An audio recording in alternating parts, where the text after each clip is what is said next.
ಪ್ರಥಮಂತು ಬಸವಣ್ಣ, ದ್ವಿತೀಯಂತು ಲಿಂಗವು, ತೃತೀಯಂತು ತತ್ವ ಬ್ರಹ್ಮಾಂಡವೆಲ್ಲ. ಅಕಳಂಕ ಗುಣನಿಧಿ ಚಿದಾನಂದ ಬಸವಗೆ ಭಕುತನಾದಿಮೈ ಗುರುವೆ ಯೋಗಿನಾಥ. ಧರ್ಮಗುರು, ಜಗಜ್ಯೋತಿ, ಮಹಾಮಾನವತಾವಾದಿ, ವಿಶ್ವವಿಭೂತಿ ಅಪ್ಪ ಬಸವಣ್ಣನನ್ನು ಅತ್ಯಂತ ಭಕ್ತಿಯಿಂದ ಸ್ಮರಣೆ ಮಾಡ್ತಾ ಎಲ್ಲ ಶರಣಗಳ ತಿಂಚಣಿಯನ್ನು ಸ್ಮರಿಸಿ ಜಗತ್ತಿನ ಎಲ್ಲ ಶ್ರೇಷ್ಠ ಅನುಭಾವಿ ಪರಂಪರೆಯನ್ನು ಗೌರವಿಸ್ತಾ 11ನೇ ಶರಣ ತತ್ವ ಕಮ್ಮಟದಲ್ಲಿ ಭಾಗಿಯಾಗಿರತಕ್ಕಂಥ ಸಮಸ್ತ ಶರಣ ತಾಯಿ ತಂದೆಯರೇ, ನಿಮ್ಮೆಲ್ಲ ಶ್ರೀಚರಣಕ್ಕೆ ಅನಂತ ಶರಣಾರ್ಥಿ. ಶರಣರ ಮಾತು ಜಾತಿ, ಮತ, ಪಂಥ, ಪಕ್ಷ, ಪಂಗಡಕ್ಕೆ ಸೀಮಿತವಾದ ಮಾತಲ್ಲ. ಬ್ರಹ್ಮಾಂಡವನ್ನು ಕುರಿತು, ಆ ಬ್ರಹ್ಮಾಂಡದ ಸಾರಸತ್ವವನ್ನು ಹಿಡಿದಿಟ್ಟುಕೊಂಡಿರ್ತಕ್ಕಂಥ, ಸಕಲ ಸೃಷ್ಟಿಯಲ್ಲೇ ಶ್ರೇಷ್ಠ ಚೇತನ ಅನ್ನಿಸ್ಕೊಂಡಿರ್ತಕ್ಕಂಥ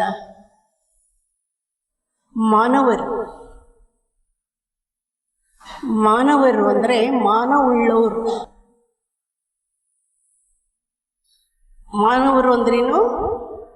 ಮಾನವುಳ್ಳವರು. ಒಂದು ಕಿಮ್ಮತ್ತಿದೆ ನಮ್ಮ ಬದುಕಿಗೆ.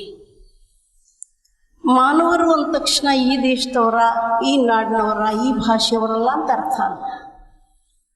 ಜಗತ್ತಿನ ಜನರ ಮನಸ್ಸಿನಲ್ಲಿರತಕ್ಕಂಥ ಜಡತ್ವವನ್ನು ಕಳೀಲಿಕ್ಕೆ ಬಂದು ಜಗದ ಮಾನವರ ಮನದ ಸಾಮರ್ಥ್ಯವನ್ನು ಬಿತ್ತಿ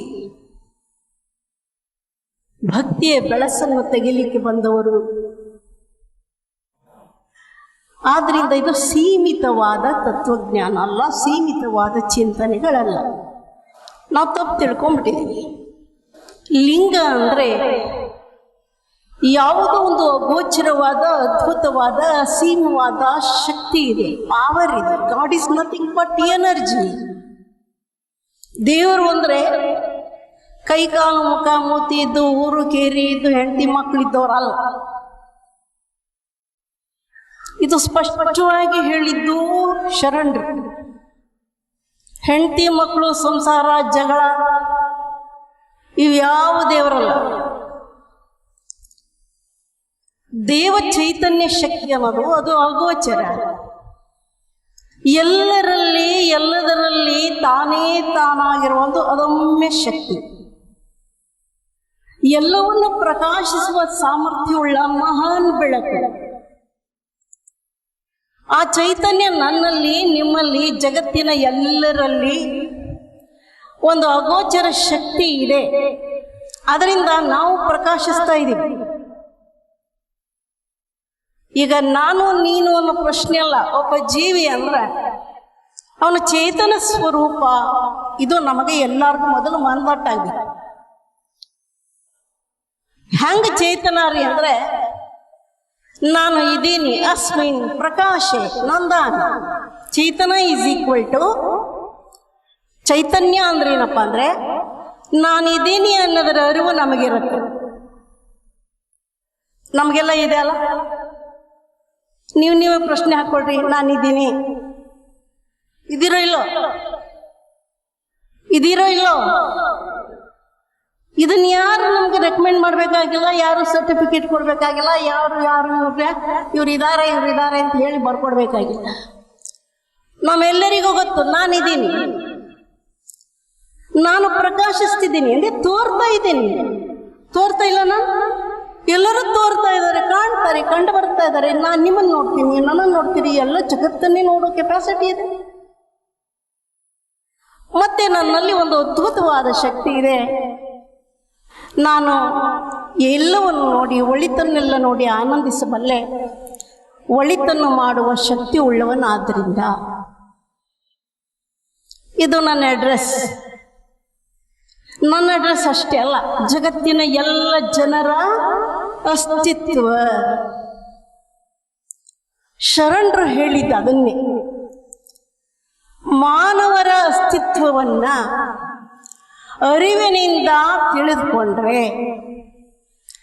ಆ ಅಸ್ತಿತ್ವದ ಉಪಯೋಗವನ್ನ ಆಚರಣೆಯಿಂದ ಮಾಡಿಕೊಂಡ್ರೆ ಅನುಭವದ ಆನಂದ ಎಲ್ಲರಿಗೂ ಸಿಗಲಿಕ್ಕೆ ಸಾಧ್ಯ ಇದೆ. ಇದೇ ನಿಜವಾದ ಲಿಂಗವಂತ ಧರ್ಮದ ಬೇಸಿಕ್ ಪಾಯಿಂಟ್ಸ್. ಅರಿವು, ಆಚಾರ, ಅನುಭವ. ನಾನಿದ್ದೀನಿ ಅನ್ನೋ ಅರಿವಿದೆ, ನಮಗೆಲ್ಲ ಪ್ರಜ್ಞೆ ಇದೆ. ಅದು ಹೇಗಿದ್ದೀನಿ, ನನ್ನ ಶಕ್ತಿಯನ್ನು ಹೇಗೆ ಬಳಸಬೇಕು, ಬಳಸಿ ಎಲ್ಲದರೊಡನೆ ಚೆಂದಾಗಿ ಬದುಕೋದು ಹೇಗೆ ಅಂತ ಕಲಿಸಿ. ಅದಕ್ಕೆ ಆಚಾರ ಅಂದ್ರು. ಇದು ಜೀವನ ಕಲೆ ರೀ, ಜೀವನದ ಸಿಸ್ಟಮ್ ಇದು. ಶರಣರು ಏನೋ ಹೇಳ್ಬೇಕಂತ ಹೇಳಿದ ಮಾತಲ್ಲ, ಇದು ಜೀವನದ ಸಿಸ್ಟಮ್. ಯಾವುದೇ ವಿಚಾರ ತಿಳ್ಬೇಕಾದ್ರೆ ಮೊದಲು ನಮಗೆ ನಾಲೆಜ್ ಬೇಕು. ತಿಳ್ಕೊಳ್ಬೇಕಾದ್ರೆ ತಿಳಿದವರಿಂದ ತಿಳ್ಕೊತ ಹೋಗ್ತೀವಿ.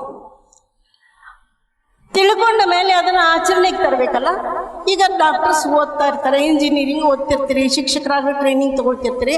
ಮೊದಲು ತಿಳಿಸ್ತಾರೆ ಎಲ್ಲ ಹೆಂಗೆ ಏನೇನು ಅಂತ. ಅದನ್ನು ಕೇಳ್ತಾ ಕೆಲವು ಅದರ ಜೊತೆಗೆ ಮಾಡೋದನ್ನು ರೂಢಿ ಮಾಡ್ಕೊಳ್ತಾ ಹೋದಾಗ, ಆಚರಣೆ ಮತ್ತು ಅರಿವು ಕೂಡ್ತಾ ಹೋದಾಗ ಹೇಗೆ ಮಾಡಬೇಕು, ಏನು ಪರಿಣಾಮ ಆಯಿತು ಅನುಭವ ಆಗುತ್ತೆ. ಅದು ಸಕ್ಸಸ್ ಆದರೆ ಆನಂದ ಆಗುತ್ತೆ. ಆಗತ್ತಿಲ್ಲೋ? This is way of life. ಮಾನವರ ಜೀವನದ ಕಲೆಯನ್ನು ಕಲಿಸಿದವರು ಶರಣರು. ಮಾನವರನ್ನ ಕೇವಲ ಮಾನವರಾಗಿ ನೋಡದೆ ಮಹಾನ್ ಶಕ್ತಿ ಭರಿತ ದೇವ ಚೈತನ್ಯ ಉಳ್ಳವಾಯುವ ಅನ್ನೋದನ್ನ ಮನದಟ್ಟು ಮಾಡಿಕೊಟ್ರು. ಅದಕ್ಕೆ ನಮ್ಮನ್ನ ಲಿಂಗವಂತರು ಅಂತ ಕರೆದ್ರು. ಹೌದಾ? ಲಿಂಗವಂತ, ಲಿಂಗ ಅಂದ್ರೆ ಮಹತ್ ಚೈತನ್ಯ ಶಕ್ತಿ. ಯಾವುದರ ಆಶ್ರಯದಲ್ಲಿ ಉತ್ಪತ್ತಿ ಆಗುತ್ತೋ, ಯಾವುದರ ಆಶ್ರಯದಲ್ಲಿ ಆಡುತ್ತೋ, ಯಾವುದರ ಆಶ್ರಯದಲ್ಲಿ ಅಡಗಿ ಬಿಡುತ್ತೋ ಆ ಮಹಾನ್ ಶಕ್ತಿಗೆ ಏನಂತಾರೆ? ಲಿಂಗ ಅಂತ ಕರೀತಾರೆ. ನಮ್ಮೊಳಗೆ ಚಿಲ್ಲಿಂಗ ಇದೆ ಅಂತ ಶರಣರು ಹೇಳಿದರು. ಚಿಲ್ಲಿಂಗ ಚಿತ್ ಪ್ರಧಾನವಾದ, ಜ್ಞಾನಯುಕ್ತವಾದ, ಆನಂದಪೂರ್ಣವಾದ ಒಂದು ಚೈತನ್ಯ ಇದೆ ನಮ್ಮಲ್ಲಿ ಅಂತಷ್ಟ. ಬರೀ ಲಿಂಗಾಯತರಲ್ಲಿ ಅಂತ ತಿಳ್ಕೊಬೇಡಿ, ಜಗತ್ತಿನ ಎಲ್ಲ ಜನರಲ್ಲಿದೆ. ಆ ಜನರಲ್ಲಿ ಇರೋದನ್ನ ಬಹಳ ಸರಿಯಾದ ರೀತಿಯಲ್ಲಿ ನಮ್ಮ ಆಡು ಭಾಷೆಗೆ, ನಾವು ಕನ್ನಡ ಮಾತಾಡ್ತಿದ್ದೀವಿ, ಕನ್ನಡದ ಜನರಿಗೆ ಕನ್ನಡದಲ್ಲೇ ತಿಳಿಸ್ಬಿಟ್ರೆ ಅವರು ನಮ್ಮ ಪರಿಚಯ ಮಾಡ್ಕೊಳ್ಳೋದು. ನಾವು ನಮ್ಮ ಪರಿಚಯ ಮಾಡ್ಕೊಳ್ಳಾರದಕ್ಕನೇ ಹಾದಿ ತಪ್ಪಿರೋದು. ಶರಣರು ಮಾಡಿದ್ದದೇ, ನಮ್ಮ ಪರಿಚಯವನ್ನು ನಮಗೆ ಮಾಡಿಕೊಟ್ರು. ಗುರು ಲಿಂಗ ಜಂಗಮ, ಪಾದೋದಕ ಪ್ರಸಾದ, ವಿಭೂತಿ ರುದ್ರಾಕ್ಷಿ ಮಂತ್ರ. ಆಯ್ತಾ? ಅದು ಸಣ್ಣ ಮಾತನ್ನ ತಿಳ್ಕೊಂಡ್ಬಿಡ್ರೆ ನನಗೆ ಅರಿವಿದೆ, ಅದನ್ನು ಆಚರಿಸ್ಬೇಕು, ನಾನು ಆನಂದ ಅನುಭವ ಪಡಿಬೇಕು. ಯಾಕೆ ಹಾಗೆ ಪಡಿಬೇಕಂದ್ರೆ ನನಗೆ ಹಂಗೆ ಪಡೆದ್ರೆ ಆನಂದ ಪರಮಾನಂದ ಆಗುತ್ತೆ, ಪ್ರಸನ್ನತೆ ಅಳವಡುತ್ತೆ, ನನ್ನ ವಿಶೇಷ ಇರುವಿಕೆ ತಿಳಿಯುತ್ತೆ, ನನ್ನ ವಿಶಾಲ ದೃಷ್ಟಿಕೋನ ಬೆಳೆಯುತ್ತೆ, ನಾನು ಏನು ಅನ್ನೋದು ನನಗೆ ಗೊತ್ತಾಗಿ ಶಾಂತವಾಗಿ ಇರಬಲ್ಲೆ. ಇದು ಅಷ್ಟಾವರಣ. ಮುಗಿದು ಹೋಯ್ತು. ಅವ್ರು ತಗೊಳ್ಳೋದ, ಇವ್ರು ತಗೊಳ್ಳೋದ, ಅವ್ರಿಗೆ ಕೊಡೋದ, ಇವ್ರಿಗೆ ಕೊಡೋದ, ತಗೊಳ್ಳೋ ವ್ಯವಹಾರ ಅಲ್ಲ, ತಿಳ್ಕೊಳ್ಳೋ ವ್ಯವಹಾರ.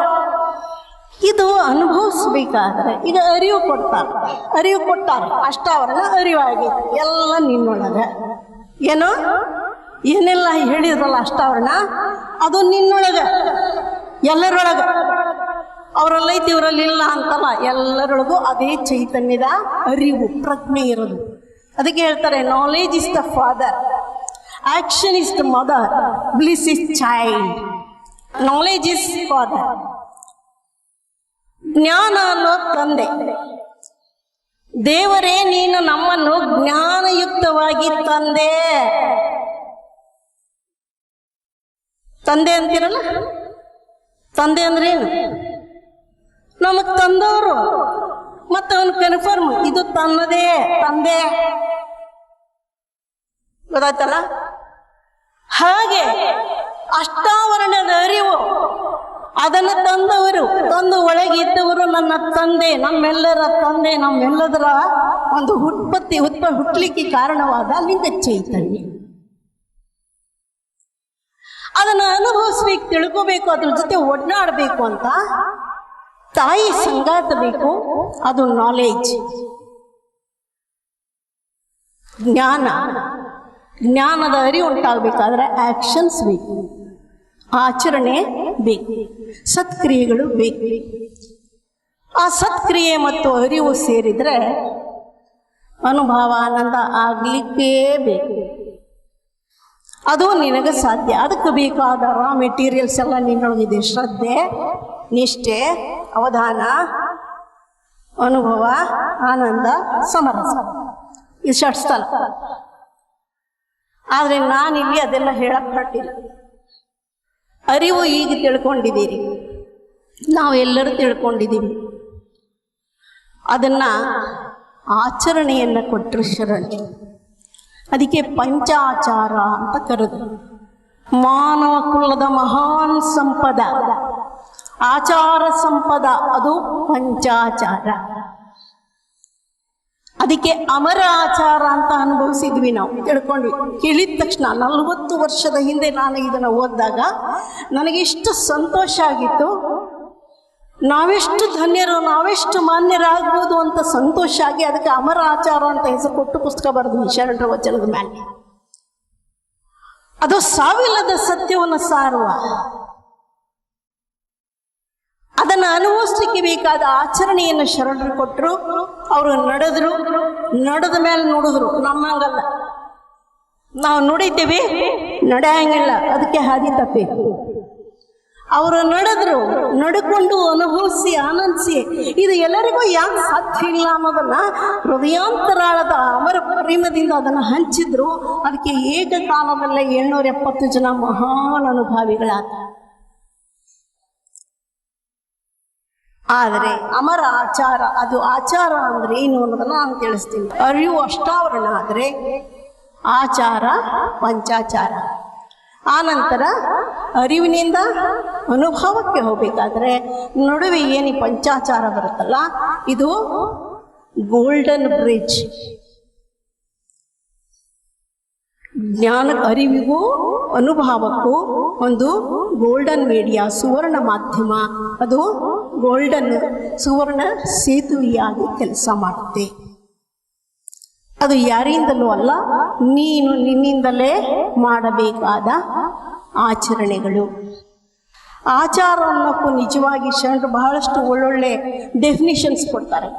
ಬಹಳ ಮಂದಿಗೆ ಆಚಾರ ಅಂದರೆ ಮಡಿ ಮೈಲಿಗೆ ದೇವ್ರಿಗೆ ಹೋಗೋದು, ಅಲ್ಲಿ ಹೋಗೋದು, ಇಲ್ಲಿ ಹೋಗೋದು, ತಲೆ ಬೋಳಿಸ್ಕೊಳ್ಳೋದು, ಕೂದಲ ಕೊಡೋದು, ಏನೇನು ಅದಾವಲ್ಲ ನಮ್ದು ಕುಲಾಚಾರ, ಮಣ್ಣಾಚಾರ, ಮನೆ ಆಚಾರ ಅಂತ. ಅವೆಲ್ಲ ಏನು ಶರಣರು ಹೇಳೋದಿಲ್ಲ. ಅವ್ಯಾವ ಆಚಾರ ಅಲ್ಲ. ಮಡಿ ಉಟ್ಕೊ, ಮೈಲಿಗೆ ಆಗಿದ್ದೆ, ಸುತ್ತ ಪಾಲ್ಸು, ಹಂಗ ಹಿಂಗ, ಅವೆಲ್ಲ ಅಲ್ಲ ಅಲ್ಲ ಅಲ್ಲ ಅಲ್ಲ. ಆಚಾರ ಅಂದ್ರೆ ಏನಂದ್ರೆ ನಿನ್ನ ನಂಬುವುದೇ ಆಚಾರವು. ನಿನ್ನ ನಂಬುವುದೇ ಆಚಾರವಯ್ಯ. ಯಾರ್ಯಾರೋ ಹೇಳಿದ ಮಾತು ನಂಬಕ್ಕಿಂತ ಮೊದಲು ನೀನು ನಿನ್ನನ್ನು ನಂಬು. ನಿನ್ನ ಅಸ್ತಿತ್ವದಲ್ಲಿ, ನಿನ್ನ ಆತ್ಮಶಕ್ತಿ ಒಳಗ ಸೆಲ್ಫ್ ಕಾನ್ಫಿಡೆನ್ಸ್ ಅಂತ ಏನಿರ್ತಲ್ಲ, ಅದರಲ್ಲಿ ನಂಬಿಕೆ ಇರಬೇಕು. ಆಚಾರ ಅಂದರೆ ನಿನ್ನ ನಂಬುವುದೇ ಆಚಾರವಯ್ಯ. ಆಚಾರವೇ ಪ್ರಾಣ. ಅಷ್ಟಾವರಣದಲ್ಲಿ ಅರಿವು ತನು ಸಂಬಂಧ, ಆಚಾರ ಮನ ಸಂಬಂಧ, ಪ್ರಾಣ ಸಂಬಂಧ. ಅನುಭವ ಭಾವ ಸಂಬಂಧ, ಅನುಭವ ಭಾವ ಸಂಬಂಧ. ನನಗೂ ಶರೀರ ಇದೆ, ನನಗೂ ಮನಸ್ಸಿದೆ, ನನಗೂ ಭಾವ ಇದೆ. ಜಗತ್ತಿನ ಎಲ್ಲ ಜನರಿಗೂ ಇಲ್ವಾ? ಸ್ಥೂಲ ಶರೀರ, ಸೂಕ್ಷ್ಮ ಮನಸ್ಸು, ಸೂಕ್ಷ್ಮಾತಿ ಸೂಕ್ಷ್ಮ ಭಾವನೆಗಳು, ಇವು ಎಲ್ಲರಿಗೂ ಇದೆ ಅಂದಾಗ ಅದನ್ನ ಆಚರಣೆಯಿಂದ ಅನುಭವಿಸಬೇಕಾಗಿದೆ. ಅದಕ್ಕೆ ಆಚಾರ ಪ್ರಾಣ. ಅದಕ್ಕೆ ಹೇಳ್ತಾರೆ ಶರಣ ಧರ್ಮದಲ್ಲಿ ಚನ್ನಬಸವಣ್ಣ ಬಹಳ ವಿಶೇಷವಾದ ಚಿನ್ಮಯ ಜ್ಞಾನಿ ಚನ್ನಬಸವಣ್ಣ ಅಂತ ಹೇಳ್ತಾರೆ. ಅವರ ದೃಷ್ಟಿಯಲ್ಲಿ ಇಡೀ ಮಾನವಕುಲ ಕಂಡು ಬರ್ತಾ ಇದೆ. ಅದಕ್ಕೆ ಅವರು ಹೇಳಿದ್ರು, ಶ್ರೀಮತ್ ಸಜ್ಜನ ಶುದ್ಧ ಶಿವಾಚಾರರಾಗಿ. ಶಬ್ದ ಕೇಳ್ಕೊಳ್ರಿ, ಇದೊಂದು ವಚನ, ಅದ್ಭುತವಾದ ವಚನ. ಇದು ನಿಸ್ಸಂಗ ನಿರಾಳ ಪ್ರಭುವೆ ಅಂತ ಹೇಳಿ ಅಜ್ಞಾತ ಶರಣರ ವಚನ. ಈ ಒಂದು ವಚನ ಬೇಸ್ಮೆಂಟ್ ಟು ದಿ ಲಿಂಗಾಯತಿಸಮ್. ಶ್ರೀಮತ್ ಸಜ್ಜನ ಶುದ್ಧ ಶಿವಾಚಾರರಾಗಿ ಅಷ್ಟಾವರಣವೇ ಅಂಗ, ಪಂಚಾಚಾರವೇ ಪ್ರಾಣವಾಗಿ ಬಸವೇಶ್ವರ ದೇವರ ಸಾಂಪ್ರದಾಯಿಕರೆಂದು ನುಡಿದು ನಡೆಯಬಲ್ಲರೆ ಭಕ್ತರೆಂಬೆ ಪುರಾತನರೆಂಬೆ ಅಂತಪ್ಪ ಭಕ್ತಂಗೆ ಈ ಜಗವೆಲ್ಲ ಸರಿಯಲ್ಲವೆಂಬೆ ಅಂತಪ್ಪ ಭಕ್ತನ ಸುಖಾಯವೇ ಶಿವನ ಗದ್ದುಗೆ ಕೈಲಾಸವಾಗಿ ಪುದು ನೋಡ ನಿಸ್ಸಂಗ ನಿರಾಳ ಪ್ರಭುವೆ.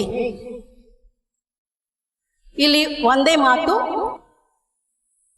ನಮ್ಮದು ಅಷ್ಟಾವರಣವೇ ಅಂಗ, ಎಲ್ಲಾರದು ಅಂಗ, ಶರೀರ ಅಷ್ಟಾವರಣ.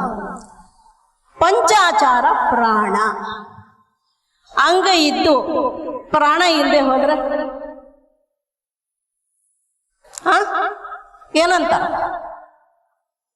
ಶರೀರ ಐತಿ, ಪ್ರಾಣ ಇಲ್ಲ. ಇದು ಡಾಕ್ಟರ್ ಮಾತ್ರ, ಶರೀರ ಶಾಸ್ತ್ರ. ಇದು ಶರೀರ ಇದೆ, ಪ್ರಾಣ ಇಲ್ಲ, ಏನಂತಾರ? ಶವ. ಶರೀರ ಇದೆ, ಪ್ರಾಣ ಇದೆ, ಶಿವ. ಶಿವ ಶಿ ಶಿ ಒಳಗೊಂಡಿದೆ, ಪ್ರಾಣ ಚೈತನ್ಯವನ್ನು ಒಳಗೊಂಡಿದೆ. ಎಲ್ಲರೂ ಶಿವ ಸ್ವರೂಪಿ. ಶಿವ ಆದರೆ ನಾಟ್ ಕೈಲಾಸದೊಬ್ಬ ಯಾರೋ ಅಲ್ಲ.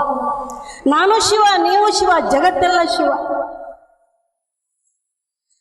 ಆ ಶಿವ ಚೈತನ್ಯ ನಮ್ಮೆಲ್ಲರಲ್ಲಿ ಇದೆ. ಅದು ಇರೋದ್ರಿಂದ ನಮ್ಮನ್ನು ಎಲ್ಲರೂ ಗೌರವಿಸ್ತಾರೆ. ಅದು ಬೈಲಲ್ಲಿ ಬೈಲಾಗಿ ಬಿಟ್ರೆ ಬೆರ್ತ್ ಹೋತು ಅಂದ್ರೆ ಏನಂತಾರ? ಏನಂತಾರ? ಮುಗಿಸ್ರಿ ತಾಂಡಾಗ್ರಿ. ಸಜ್ಜನ ಶುದ್ಧ ಶಿವಾಚಾರ, ಶಿವನೇ ಇದ್ದು, ಶಿವ ಚೈತನ್ಯವೇ ನಮ್ಮೊಳಗೆ ಇದ್ದು ಆಚರಣೆಗೆ ಪ್ರೇರಣೆ ಕೊಡ್ತಾ ಇರೋದ್ರಿಂದ ನಾವೆಲ್ಲರೂ ಆ ಸತ್ಯ ಸಾರಿದ ಬಸವೇಶ್ವರರ ಸಾಂಪ್ರದಾಯಿಕರೇ ಹೊರತು ಇನ್ಯಾರ ಸಂಪ್ರದಾಯನೂ ನಮಗೆ ಸಂಬಂಧ ಇಲ್ಲ. ಇದು ಸ್ಪಷ್ಟವಾದದ್ದು. ನಾವು ಅವ್ರನ್ನ ಯಾರು ನಂಬೇಡ್ರಿ, ನಿಮ್ಮನ್ನು ನಂಬ್ರಿ. ಶರಣರು ಹೇಳಿದ್ದೇನು? ಆಚಾರ, ನಿನ್ನ ನಂಬುವುದೇ ಆಚಾರ. ನಿನ್ನನ್ನು ನೀನು ಪರಿಚಯ ಮಾಡಿಕೊಳ್ಳೋದೇ ನಿನ್ನ ಕೆಲಸ. ನಿನ್ನ ಶಕ್ತಿಯನ್ನು ಬಳಸಿಕೊಂಡು ಒಳ್ಳೇದು ಮಾಡುವುದೇ ನಿನ್ನ ಕರ್ತವ್ಯ. ಪ್ರಾಣ ಇರೋ ತನಕ ಮಾಡು. ಪ್ರಾಣ ಆಕ್ಷನ್ಸ್, ಕೆಲಸ ಮಾಡಲಿಕ್ಕೆ ಶಕ್ತಿ ಸಾಮರ್ಥ್ಯವನ್ನು ಕೊಡುವಂಥದ್ದು. ಆದ್ರಿಂದ ಪಂಚಾಚಾರವೇ ಪ್ರಾಣವಾಗಿ ಬಸವೇಶ್ವರ ದೇವರ ಸಾಂಪ್ರದಾಯಿಕರೆಂದು ನುಡಿದು ನಡೆಯಬಲ್ಲರೆ ಅವರು ನಿಜವಾಗಿ ಭಕ್ತ. ಭಕ್ತ ಅಂದ್ರೆ ಏನು ಅಂದ್ರೆ ನಮಗ್ ಗೊತ್ತಾಗಬೇಕು. ವಿಶ್ವಾಸವುಳ್ಳವನೇ ಭಕ್ತ. ಯಾರ ಮೇಲೆ ವಿಶ್ವಾಸ ರೀ? ಮುಗಿದೋಯ್ತಲ್ಲ, ಇನ್ಯಾಕೆ ತಲೆ ಕೆಡಿಸ್ಕೊಳ್ಳೋದು? ಯಾಕ? ನಮ್ಮ ಮೇಲೆ ನಮಗೆ ವಿಶ್ವಾಸ ಇರ್ಬೇಕ್ರಿ. I can do, I must do, I can achieve it. ಯಾರು ಹೇಳೋದು? ಯಾರು ಹೇಳಬೇಕು? ಯಾಕೆ ಹೇಳಬೇಕು? ಇದೆ, ಅಷ್ಟು ಸಾಮರ್ಥ್ಯ ಇದೆ ನಮ್ಮಲ್ಲಿ. ಆದ್ರಿಂದ ಅವರು ಭಕ್ತರು. ತನ್ನಲ್ಲಿ ವಿಶ್ವಾಸವುಳ್ಳವ ನಿಜವಾಗಿ ಭಕ್ತ ಅನಿಸ್ಕೊಳ್ತಾನೆ. ಅವನೇ ಪುರಾತನ ಅನಿಸ್ಕೊಳ್ತಾನೆ. ಪುರಾತನ ಅಂದ್ರೆ ಮೂಲ ಸತ್ಯವನ್ನು ಬಲ್ಲವ, ಹಿಂದಿದ್ದವರು ಅಂತ ಅರ್ಥ ಅಲ್ಲ. ಸ್ಪಷ್ಟವಾಗಿ ತಿಳ್ಕೊಡ್ರಿ. ಪುರಾತನ ಅಂದ್ರೆ ನಮ್ಮೆಲ್ಲರ ಹಿಂದೆ ಇರುವ ಮೂಲ ಚೈತನ್ಯ ಸತ್ಯವನ್ನು ಬಲ್ಲವರು, ಅವರು ಪುರಾತನರೆಂಬೆ. ಅಂತಪ್ಪ ಭಕ್ತಂಗೆ ಜಗವೆಲ್ಲ ಸರಿಯಲ್ಲವೆಂಬೆ. ಮೂರು ಜಗತ್ತಿನಲ್ಲಿ, ಈ ಜಗತ್ತಿಗೆ ಅಷ್ಟೇ ಅಲ್ಲ, ಮರ್ತ್ಯ ಲೋಕಕ್ಕಲ್ಲ. ನಿಮಗೇನಾದ್ರೂ ಮ್ಯಾಲ ಇನ್ನೊಂದು ಲೋಕ ಐತಿ ಅಂತ ಕಲ್ಪನಾ ಇದ್ರೆ, ಕೆಳಗೊಂದು ಏನಾರು ಐತಿ ಅಂತ ಏನಾದ್ರೂ ಭಾವನಾ ಇದ್ರೆ, ಆ ಮೂರು ಲೋಕದಲ್ಲಿ ಯಾರು ಶ್ರೇಷ್ಠರು? ಭಕ್ತ. ತನ್ನಲ್ಲಿ ವಿಶ್ವಾಸವುಳ್ಳವ ಶ್ರೇಷ್ಠ. ಯಾಕಂದ್ರೆ ಅವನೊಳಗೆ ಶಿವನಿದ್ದಾನೆ. ಈ ಶರೀರವೇ ಕೈಲಾಸ, ಈ ಶರೀರವೇ ಮಠ. ನಮಗೆ ಮಠ ಗಿಟ ಇಲ್ರಿ. ನಮಗೆ ಗೊತ್ತಿಲ್ಲ, ನಡುವೆ ಸಿಕ್ಕಾಕೊಂಡು ಬಿಟ್ಟಿದ್ದೀವಿ, ಒದ್ದಾಡಕತ್ತೀವಿ. ಅದು ಏನು ಮಠ ಮಠ ಮಠ ಅಂತ ಒದ್ದಾಡ್ತೀವೋ, ಮಠ ಅಂದ್ರೇನು ಡೆಫಿನಿಷನ್ ಕೊಡ್ತಾರೆ ಶರಣರ ವಚನದಲ್ಲಿ. ಮನಸ್ಸಿನಲ್ಲಿ ಠಕ್ಕು ಠವಳಿಲ್ಲದೆ ಯಾರು ನಿಜವಾಗಿ ಅನುಭವದಿಂದ ನಡೀತಾರೋ ಅವರ ಶರೀರವೇ ಮಠ. ಆದ್ರಿಂದ ಇಲ್ಲಿ ಏನು ಹೇಳಕತ್ತೀನಂದ್ರೆ, ಪಂಚ ಆಚಾರಗಳು ಅನ್ನೋದು ಬಹಳ ಸ್ಪಷ್ಟವಾಗಿ, ಒಂದು ಸುಂದರವಾಗಿ ನಮ್ಮ ಜೀವನದ, ಮಾನವ ಜೀವನದ ಆಚರಣೆಯ ಸಂವಿಧಾನ ಅಂದ್ರೇನು? Code of conduct. ಹೌದಾ? ವಿಧಿ ವಿಧಾನ. ನಮ್ಮ ಜೀವನದಲ್ಲಿ ಏನನ್ನ ಮಾಡಬೇಕು, ಏನನ್ನ ಮಾಡಬಾರ್ದು, ಅದನ್ನ ನಿರ್ದಿಷ್ಟವಾಗಿ ತಿಳ್ಕೋಬೇಕು. ತಿಳ್ಕೊಂಡು ನಾವು ಮಾಡಬೇಕಾಗಿದೆ. ಆದ್ರಿಂದ ಆ ವಚನಗಳಲ್ಲಿ ಸ್ಪಷ್ಟವಾಗಿ ಹೇಳ್ತಾರೆ. ಒಂದು ಸುಂದರವಾದ ಚನ್ನಬಸವಣ್ಣನವರ ಒಂದು ವಚನ, ಚಿಜ್ಞಾನಿ ಚನ್ನಬಸವಣ್ಣನವರ ವಚನ: ಲಿಂಗಾಚಾರ, ಸದಾಚಾರ, ಶಿವಾಚಾರ, ಗಣಾಚಾರ, ನೃತ್ಯಾಚಾರ ಇಂತಿ ಪಂಚಾಚಾರದ ಆಚರಣೆಯಂತೆಂದಡೆ. ಲಿಂಗವನಲ್ಲದೆ ಅನ್ಯವನರಿಯದಿಹುದೇ ಲಿಂಗಾಚಾರ. ಮೊದಲನೇದು, ಇದು ಮೊದಲು ನಮಗೆ ಬೇಕಾಗಿರೋದು. ಲಿಂಗವನಲ್ಲದೆ ಅನ್ಯವನರಿಯದಿಹುದೇ ಲಿಂಗಾಚಾರ. ಸತ್ಕಾಯಕದಿಂದ ತಂದು ಗುರುಲಿಂಗ ಜಂಗಮಕ್ಕೆ ನೀಡಿ ಸತ್ಯಶುದ್ಧನಾಗಿರುವುದೇ ಸದಾಚಾರ. ಸದ್ಭಕ್ತರಲ್ಲಿ ಕುಲ ಗೋತ್ರ, ಸದ್ಭಕ್ತರಲ್ಲಿ ಕುಲ ಗೋತ್ರ, ಜಾತಿ, ವರ್ಣ, ವರ್ಗ, ಆಶ್ರಮ ಭೇದವನ್ನರಿಸದೆ ಅವರೊಕ್ಕುದ ಕೊಂಬುದೇ ಶಿವಾಚಾರ. ಶಿವಾಚಾರದ ನಿಂದೆಯ ಕೇಳದಿಹುದೇ ಗಣಾಚಾರ. ಒಂದಕ್ಕೊಂದು ಇಂಟರ್ಲಿಂಕ್ ಐತ್ರಿ. ಒಂದಕ್ಕೊಂದು ಏನಾಗಿದೆ ಅಂದ್ರೆ, ನಮ್ಮನ್ನು ಬಹಳ ಮೇಲ್ಮಟ್ಟಕ್ಕೆ ಸರ್ಕೊಂಡು ಹೋಗತಕ್ಕಂಥ ಸಾಮರ್ಥ್ಯವುಳ್ಳ ಒಂದು ಆಚರಣೆಗಳನ್ನು ಇಲ್ಲಿ ಹೇಳ್ತಾರೆ. ಶಿವಾಚಾರದ ನಿಂದೆಯ ಕೇಳದಿಹುದೇ ಗಣಾಚಾರ. ಶಿವ ಶರಣರೇ ಹಿರಿಯರಾಗಿ ತಾನೇ ಕಿರಿಯನಾಗಿ ಭಯಭಕ್ತಿಯಿಂದ ಆಚರಿಸುವುದೇ ನೃತ್ಯಾಚಾರ. ಇಂತಿ ಪಂಚಾಚಾರವುಳ್ಳ ಭಕ್ತರ ಒಕ್ಕುದ ನಿಕ್ಕಿ ಸಲಹಯ್ಯ ಪ್ರಭುವೆ ಕೂಡಲ ಚನ್ನ ಸಂಗಮ ದೇವ. ಇದೊಂದೇ ವಚನ ಸಾಕು ಇಡೀ ಮಾನವ ಕುಲ ಹೆಂಗೆ ಬದುಕಬೇಕು ಅಂತ ತಿಳ್ಕೊಳ್ಳಿ. ನಮ್ಮ ಪ್ರಾಣ ಇದು ಪಂಚಾಚಾರ, ನಮ್ಮ ಪ್ರಾಣ, ನಮ್ಮ ತಪ್ಪದು. ನಮ್ಮನ್ನು ಮೊದಲು ತಿಳ್ಕೊಳ್ಳಿಲ್ಲ, ಏನು ಮಾಡಬೇಕು ಅನ್ನೋದು ಗೊತ್ತಿಲ್ಲ. ಯಾರ್ಯಾರು ಏನೇನು ಹೇಳಿದ್ರು ಅದ್ರಲ್ಲಿ ಏನಾರು ಲಾಭ ಆಗ್ತಿದ್ರೆ ಎಲ್ಲ ಕಸ ತಂದು ಹಾಕೊಂಡು ವಿಲಿ ಒದ್ದಾಡಕ. ಆದರೆ ಶರಣರ ಮಾತು ಕೇಳೋದಿಲ್ಲ ನಾವು. ನಮ್ಮ ಸಲುವಾಗಿ, ಮಾನವ ಕುಲದ ಸಲುವಾಗಿ ಎಷ್ಟೆಲ್ಲ ತಮ್ಮನ್ನು ಅರ್ಪಿಸಿಕೊಂಡು ಸತ್ಯವನ್ನು ತಿಳಿದರು. 11 ರಾಜ್ಯದಿಂದ ರಾಜರು ಬಂದು ಅಲ್ಲಿ ತಮ್ಮ ಸಮಸ್ತ ಅಧಿಕಾರ ಸಂಪತ್ತನ್ನು ಬಿಟ್ಟುಕೊಟ್ಟು ಕಲ್ಯಾಣದಲ್ಲಿ ಕೆಲಸ ಮಾಡಿಕೊಂಡು ಸತ್ಯ ತಿಳ್ಕೊಂಡು ಆನಂದ ಪಟ್ಟರು ಅಂದರೆ ಸಾಮಾನ್ಯ ಮಾತೆ? 103 ಪಂಡಿತ ವಿದ್ವಾಂಸರು ಬೇರೆ ಬೇರೆ ಕುಲದಲ್ಲೆಲ್ಲ ಇದ್ದವರು, ಅವರೆಲ್ಲ ಇಲ್ಲಿಗೆ ಬಂದರು. ಇನ್ನು ದುಡಿಯೋ ಕಾಯಕ, ಎಲ್ಲ ರೀತಿಯ ಕಾಯಕ ಮಾಡೋ ಜನ ಎಲ್ಲೆಡೆಯಿಂದ ಬಂದವರೇ ಸತ್ಯ ತಿಳಿದ್ರು, ತಮ್ಮ ಸಾಮರ್ಥ್ಯ ತಿಳಿದ್ರು, ಶರಣಾಗತರಾದ್ರು. ಆ ತತ್ವಕ್ಕೆ ತಮ್ಮನ್ನು ತಾವು ಅರ್ಪಿಸಿಕೊಂಡು ಪ್ರಾಣ ಬಿಟ್ಟಾದ್ರೂ ಇದನ್ನು ಉಳಿಸ್ಬೇಕು ಅಂತ ಹೊರಟ ಜನರ ಪ್ರತಿನಿಧಿಗಳು ನಾವು. ಆ ಪ್ರತಿನಿಧಿಗಳ ನಾವು ವಂಶಜರು, ನಮಗೆ ಗೊತ್ತಾಗಬಾರ್ದ?